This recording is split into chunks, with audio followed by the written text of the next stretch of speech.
I came on my recruiting visit on about April of 2014, and right before that, right, like a few days before on the recruitment visit, I got into a car accident and I hurt my shoulder pretty bad. So on the recruitment visit, I didn't get a chance to play with the guys, and I had to sit it out because it was just bugging me. But I thought I could blow it off. It wasn't like a big deal. Joe's good. You know, when we recruited Joe played on a very high level AAU team. He carried a pretty high level Cantwell team, several rounds deep into the state playoffs, and at the time that's what we needed. We needed a point guard, and Joe was the guy. It was like it just became a consistent pain. It wouldn't go away, so I decided to go get it checked, and they took x-rays of my shoulder, and my shoulder seemed to be just a regular sprain, but they noticed that my lung was black, and they said it could have been blood or some foreign liquid, and the procedure would only be just to drain it and I'd be fine.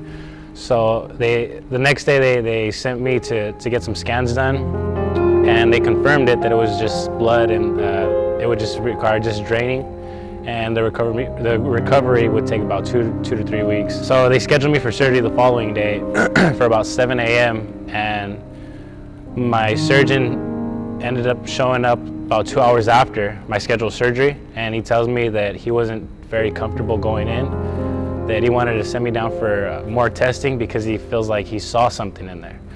So he sent me down to get a biopsy, to get the biopsy done, and in the biopsy, they stuck a needle in my back and took a sample of it, and about an hour later they diagnosed me with a malignant tumor. I was diagnosed with Ewing sarcoma. It's a rare form of bone cancer.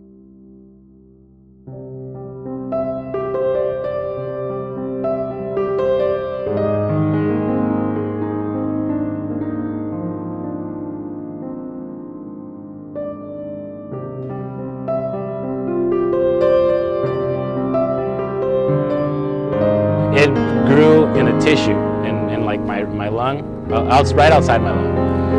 And they told me that I was kind of lucky that it didn't affect any of my bones.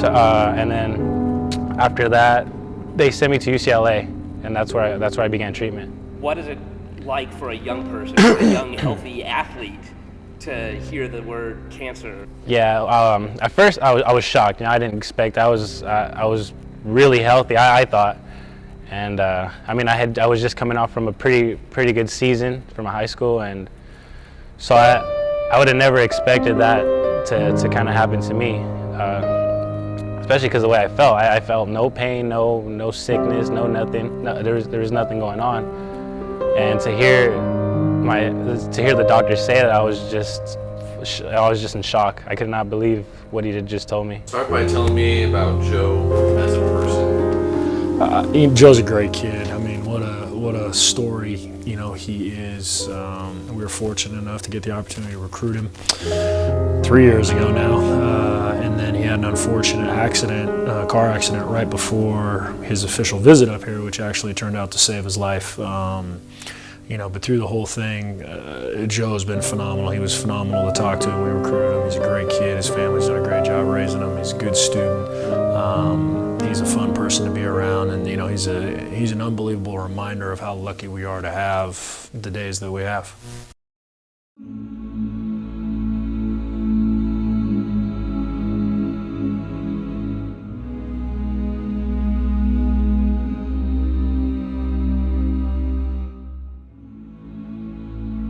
So treatment involved about 6 months of intense chemotherapy, and so the process was I would go in for 5 days straight, and then I would get chemo pumped in me in like about an hour to 2 hours a day, and then I would get out. The following week I was off, and then the next week I went in for 3 days. So then it just alternated every other week, and then after I did my 6 months, I'm sorry, it was about 3 months, they decided to go through with the surgery of the resection of the tumor, and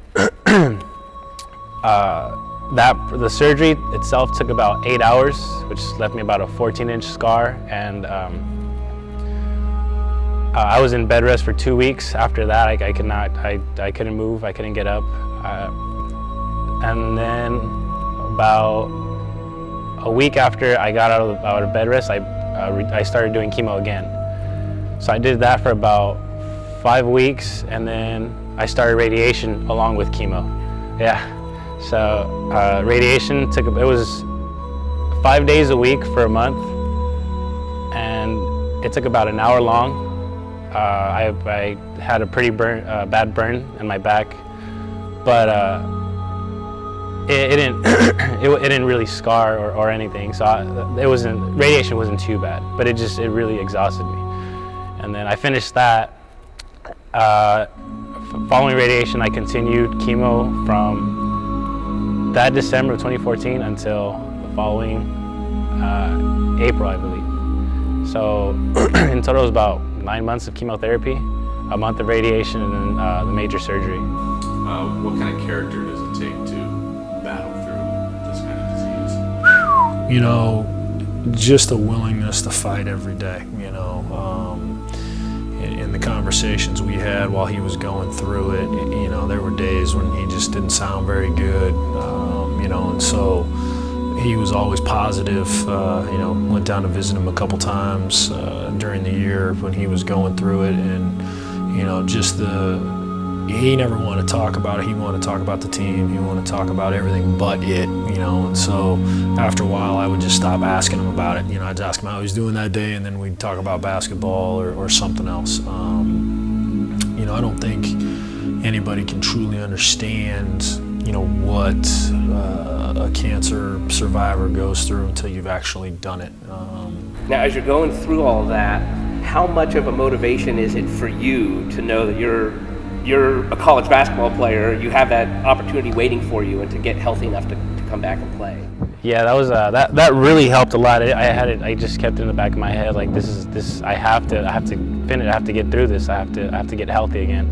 I never had a doubt that I was going to be that I wouldn't beat the battle. I knew from the beginning, from the first day I heard the words, I knew that I was going to be fine. I didn't know when, but I knew I'd be back out here playing. And like I said, that knowing that I had this waiting for me, it helped a lot. Yeah, it was a real blessing to just have a great group of guys, like, you know, supporting me. And in all honesty, I was kind of scared to tell Coach Bishop because, you know, I didn't know how he would react or what. So I eventually told him, and he told me just focus on the battle. That I'll have my spot here, and just hearing that really helped me get through it. You know, thinking, just always having that in my head again about having this waiting for me. Now, you had this waiting for you, but you still had to wait another year. How hard was it, or how difficult was it for you to be here last year and can be a part of the team, but not be on the team, so to speak? Yeah, it was pretty rough because, I mean, I was here practicing, you know, like just trying to get myself back into shape while, you know, the team's just playing and traveling, and I was just thinking, like, I really want to do that. But I mean, I did understand that I wasn't ready yet. So just that I felt that drive, that need to just want to get back. A lot of support and understanding, and people that were kind of willing to be patient with you as you were going through what you were going through. Yeah, for the most part, they were patient, but they did push me like if I was a regular player, which I really appreciated, because it was like they saw me as a normal person. Like I had never gone through what I went through, and so I felt like hey, I belong here. I'm supposed to be here with the team.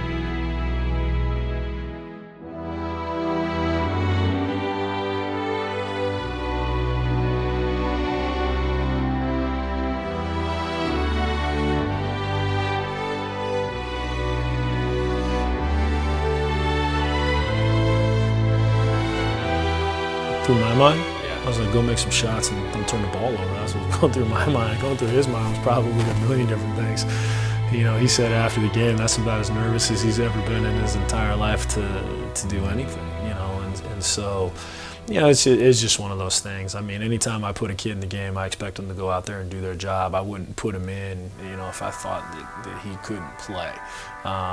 You know, and he went out there and he was fine. The mindset never left him. I mean, that was one of the things when we recruited him. He's a very smart point guard. Talk about that moment of the first game, and fortunately for you, got to be at home, where you kind of you knew this is the night I'm going to finally be a college basketball player, and what was kind of going through your head leading up to that? I was just nervous. I was so nervous. I didn't want to mess up, and I just had. It was half feeling nervous and half excitement. So I was kind of between. I was kind of like shaking, and then he calls my name, and I was just like, "What? Like me?" And so I went in and. I went in still pretty nervous, and threw a turnover, and then I got yanked. But then he threw me back in there, and then after that, I hit my first college three-point basket, and the nervous went away, and it was just full of like, I was just filled with happiness and just excitement, and like I'm back, you know. Second free throw, good. Otters trail by 9. Bible brings it up. He spins in traffic, gets it back outside. Three-pointer by Covarrubias. Good! When he scored those first points of his collegiate career, the three-pointer, what were you thinking then? You know, I was just happy for him. I mean, it